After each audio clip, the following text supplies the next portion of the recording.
पंजाब नजदीक पड़ता है, नशे का कारोबार बहुत ज्यादा है। नशे का कारोबार न केवल अपने स्टेट से संबंधित, कुछ दूसरा उसमें अदर एजेंसीज भी हैं, केंद्रीय एजेंसियों को देखा आपने, ड्रोन के माध्यम से काफी सारे वहां से गिराते हैं। और उसमें मैं डीआईजी सिक्योरिटी था तब भी मैंने इस चीज को फॉलो किया था। कभी कोई नया अपराधी नहीं आता है, जो पुराने जो प्लेयर्स हैं 22-23 में हमने देखा कि जो तरन तारण के, पंजाब के, मुक्तसर के, मलोट के जो भी चालानशुदा अपराधी थे, जिनके 22-22, 23-23 मुकदमे थे, अगेन वही अरेस्ट कर रहे थे, वही इसी धंधे में लगे, जेल से जमानत हुई, जमानत तोड़ने के बाद दोबारा उसी में लगे। तो मैं पहली वाली बात को दोबारा रिपीट कर रहा हूं कि उनका हमारा प्रयास ये रहे कि एनडीपीएस हो, एक्साइज हो या किसी की तरह का गंभीर अपराध हो, उसमें कन्विक्शन सबसे बड़ी प्राथमिकता रहनी चाहिए। और कोई नया व्यक्ति एनडीपीएस का काम नहीं करेगा, वही करेगा जो पहले इस धंधे में रहा है।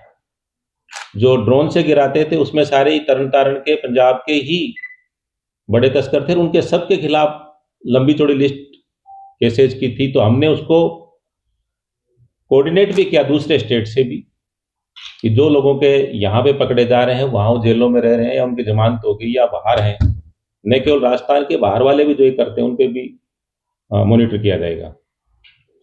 सर, साइबर अपराध को रोकने के लिए क्या प्लान रहेगा? साइबर अपराध को रोकने के लिए हम एक नया प्रयोग करते हैं कि आम सी बात है कि आप जाते हो थाने में, किसी परिवादी के साथ चीटिंग हुई, वो थाने में जाता है, थाने में जाते कहते हैं तो साइबर थाने में जाइए, वहां मुकदमा दर्ज कराइए।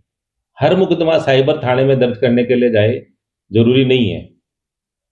हर पुलिस स्टेशन में जो दूर दराज का ग्रामीण इलाके का पुलिस स्टेशन है, उसमें ग्रामीण व्यक्ति के बाद दूर दराज के थाने में भी अगर उसके खिलाफ अपराध होता है तो कम से कम छोटे थानों में भी 2, 3, 4 ऐसे लोग हों जो अपना कॉल डिटेल निकाल ले, कॉल डिटेल एनालिसिस कर ले, डेटा का एनालिसिस कर ले, उसका ब्लॉक करवा दे, अकाउंट जो है उसको करा दे। ये छोटे मोटे काम जो रूरल लेवल पे भी होने चाहिए।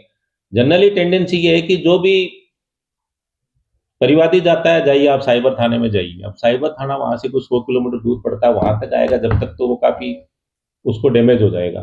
तो कोशिश करेंगे कि छोटे स्तर पे भी साइबर फ्रॉड से संबंधित जो मामले उनमें लोगों को ट्रेंड करा के, हमारे पुलिस कर्मी को हर थाने पे कुछ दक्ष कर्मी हो जिनको ट्रेनिंग दे करके इसको रोका जा सके। सर, आमजन से क्या अपील करेंगे? आमजन से ये अपील है कि अपराध की सूचना दें। कोई गंभीर घटना घटित होती है तो पुलिस को अकेले को ही जिम्मेदार ठहराना, इसके लिए समाज और साथ में मीडिया, जनप्रतिनिधि, हम सबकी जिम्मेदारी कि अपराध मुक्त समाज हो और उसमें हम उसको जितना हो सके अपराध मुक्त कराएं। और कन्विक्शन करने में अपराध न हो, इसके लिए पूर्व में ही अगर कोई अपराध होता है, किसी गली मोहल्ले में कोई स्मैक बेच रहा है, शराब बेच रहा है, तो वो सूचना पुलिस के बाद में आती है। गली वाले को पहले पता है, मोहल्ले वाले को पहले पता है, तो उसकी सूचना वो समय पे दे ताकि एक बड़ा अपराधी बनने से पहले शुरू में उसके विरुद्ध कार्रवाई हो जाए।